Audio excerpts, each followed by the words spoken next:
Hi guys! Welcome back!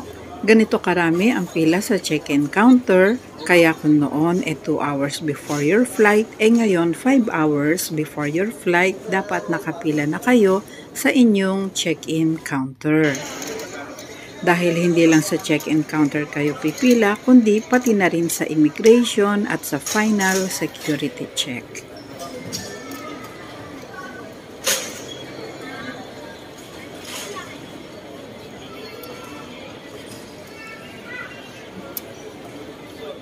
Merong digital board sa loob ng airport kung saan pwede nyong i-check kung anong number ang inyong check-in counter or pwede kayong magtanong sa information counter.